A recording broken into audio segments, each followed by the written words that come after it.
Telaga Bidadari. Pada zaman dahulu, ada seorang yang bernama Awang Sukma, yang gagah dan tampan. Awang Sukma adalah orang rajin dalam hidupnya. Ia berusaha mandiri sehingga ia dapat hidup sendiri. Ia membangun rumah di hutan belantara. Ia tinggal di hutan itu karena kagum akan keindahan hutan itu dan aneka macam kehidupannya. Kehidupan di hutan itu rukun dan damai. Setelah lama tinggal di hutan, Awang Sukma menjadi penguasa daerahnya, dan dia pun bergelar Datuk. Suka berkeliling di hutan dan menikmati suhu udara sejuk, hingga beberapa saat Sukma mengelilingi hutan, ia melihat seorang pemuda yang tersesat. Akhirnya, Awang Sukma mengajak pemuda itu keluar dari hutan tersebut.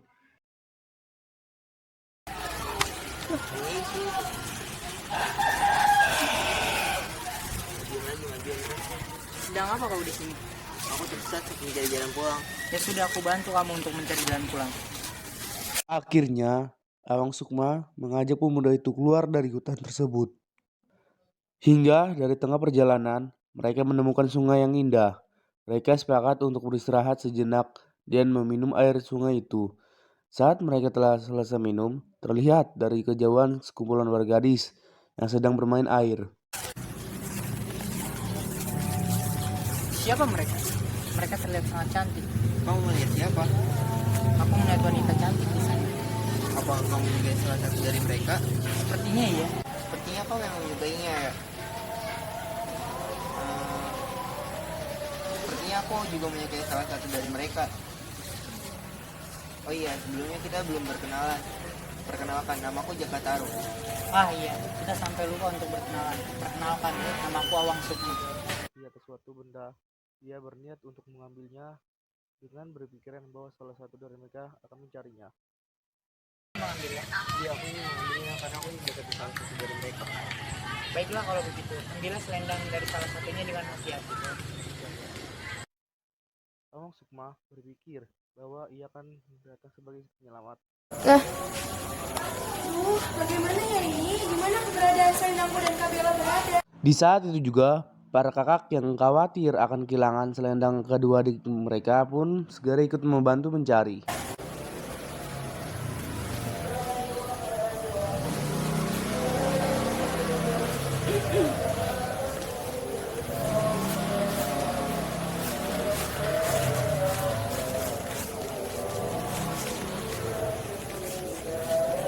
Apakah kalian menemukannya? Aku tidak menemukannya dimanapun.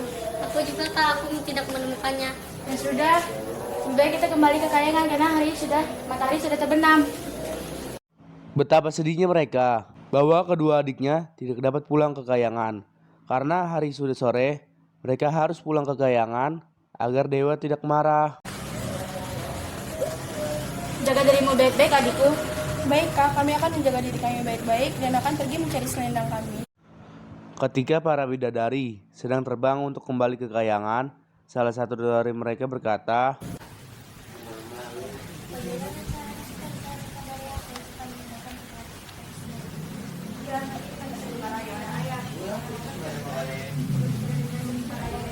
lalu para bidadari itu mempercepat terbangnya hingga sampai di kekayangan dengan dewa yang sudah menunggu di depan.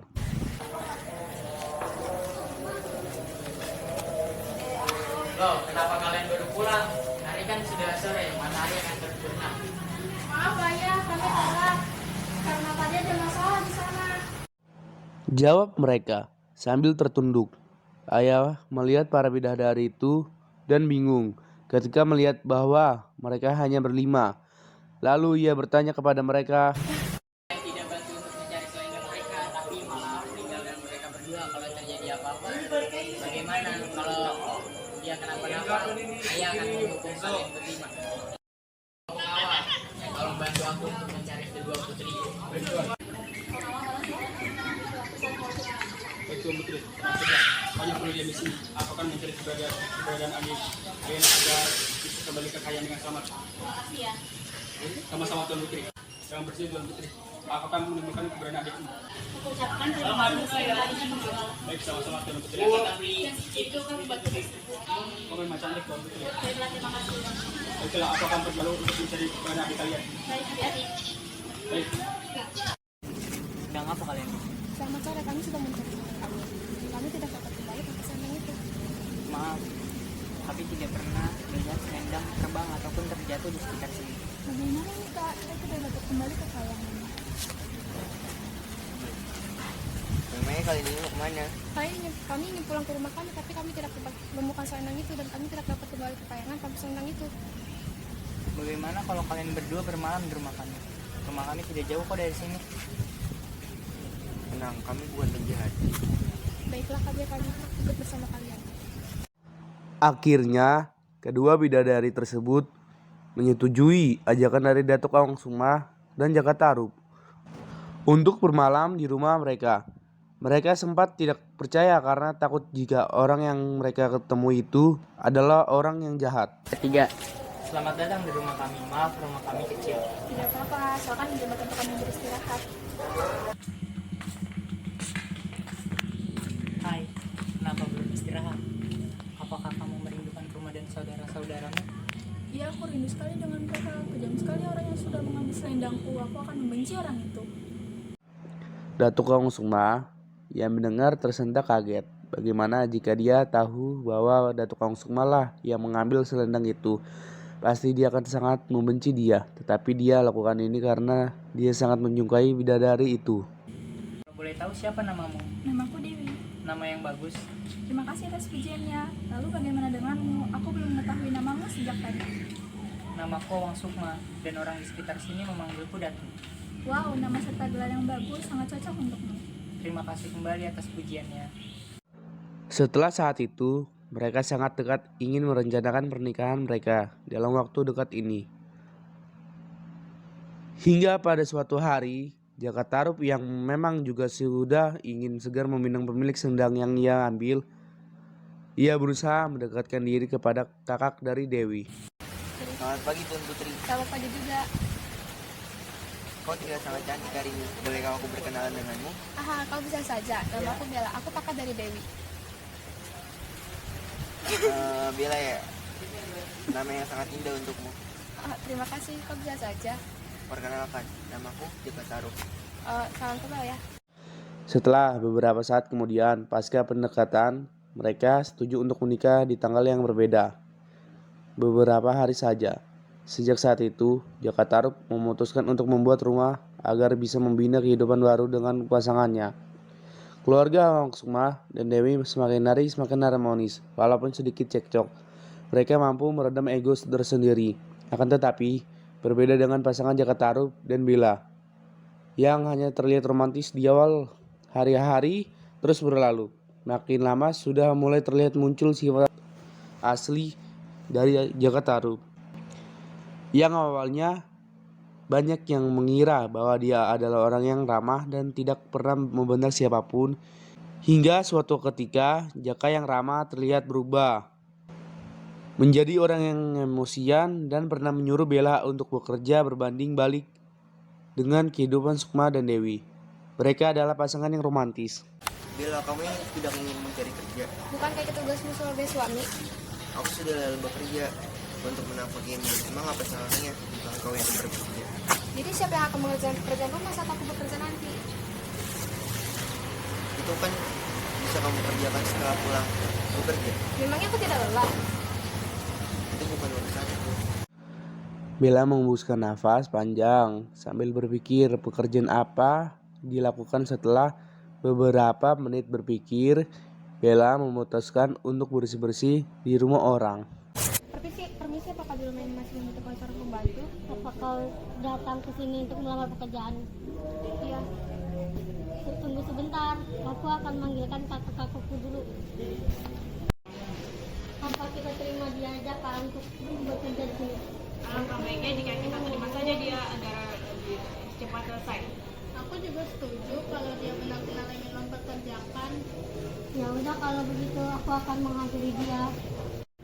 Ini sih, baiklah kamu kita terima bekerja di sini. Kalau boleh bekerja mulai besok. Terima kasih, aku akan mengambil pekerjaan rumahku di rumah. Permisi, aku pamit. Baiklah, hati-hati.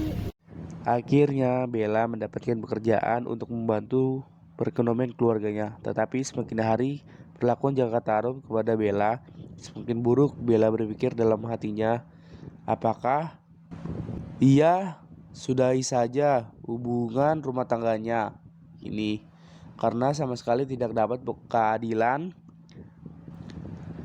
Sepulang ia dari tempat bekerja, mendatangi rumah Awang Sukma dan Dewi untuk bercerita tentang apa yang ia alami selama ini kepada Dewi. Ketika sudah sampai di depan rumah Awang Sukma dan Dewi, dia mengetuk pintu. Ternyata yang membukakan pintu ialah Awang Sukma. Selamat sore Tuan, apakah ada Dewi di dalam? Selamat sore juga. Dewi ada di dalam kok Kak, silakan masuk. Hai Dewi, apakah kamu sibuk? Kak Bella, kau mengalihkanku saja. Apa yang membawamu datang ke sini Kak? Jika kau tidak keberatan, aku ingin bercerita kepadamu. Ceritakan saja Kak, aku siap. Setelah selesai memasak, Dewi menghampiri kakaknya yang sedang terduduk santai menikmati hari sore di teras rumah Awang Sukma dan Dewi. Kak Bella, aku sudah selesai memasak. Ceritakan apa yang ingin kau ceritakan. Duduklah di sini dan aku akan menceritakannya. Setelah beberapa menit kemudian, akhirnya Bella selesai menceritakan apa yang dialami kepada Dewi. Tegas sekali dia berbuat seperti itu terhadapmu. Aku tidak tahu menurutmu apa yang harus aku lakukan. Entahlah Kak, keputusan dulu ada di tanganmu. Aku akan menghargai setiap keputusan yang kau katakan. Aku pikir apa aku sudahi saja. Aku akan fokus kembali mencari selendangku agar bisa kembali ke kayangan. Apakah menurutmu itu sudah keputusan yang tepat Kak? Menurutku itu sudah keputusan yang tepat. Baiklah, jika itu keputusanmu, aku akan menghargainya. Setelah itu, Bella kembali ke rumah dengan isakan di sepanjang jalan. Dia tidak habis pikir dengan apa yang terjadi kepadanya sekarang. Setelah sampai di depan rumah, ia terkejut melihat suaminya yang sudah berada di depan pintu. Bagus, dari mana saja kau tadi? Aku untuk rumah itu saja. Malah berbohong. Terserah aku saja kau yang inginkan sekarang. Begitulah kira-kira kehidupan rumah tangga Jaka Tarub dan Bella yang hampir setiap hari diwarnai dengan amarah sang suami.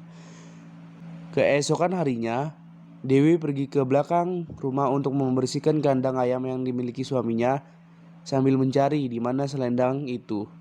Hingga di tengah-tengah membersihkan kandang ayam, dia terlihat sepintas kain di antara tumpukan jerami.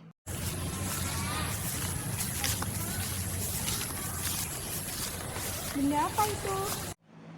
Dewi berjalan menuju rumah untuk menanyakan pada suaminya. Dari mana saja? Kau habis membersihkan kandang ayam. Apakah kau mengetahui tentang keberadaan ini? Aku baru saja menemukannya di atas tumpukan jerami. Mendengar tuturan dari sang istri, Awang Sukma membeku terdiam di tempatnya. Bagaimana bisa dia menemukan selendang itu? Itu Ikut sini. Kenapa? Jika kau mengetahuinya, tolong beritahu aku. maafkan aku istriku. Sebenarnya akulah yang menyembunyikan selendangmu. Sejak aku melihatmu bersama kakak-kakakmu bermain air di sungai. Dewi sangat terkejut mendengar penuturan dari sang suami, di mana selama ini suaminya lah yang telah berbohong dan telah menyembunyikan selendang yang selama ini dia cari-cari. Jadi selama ini kau yang menyembunyikannya.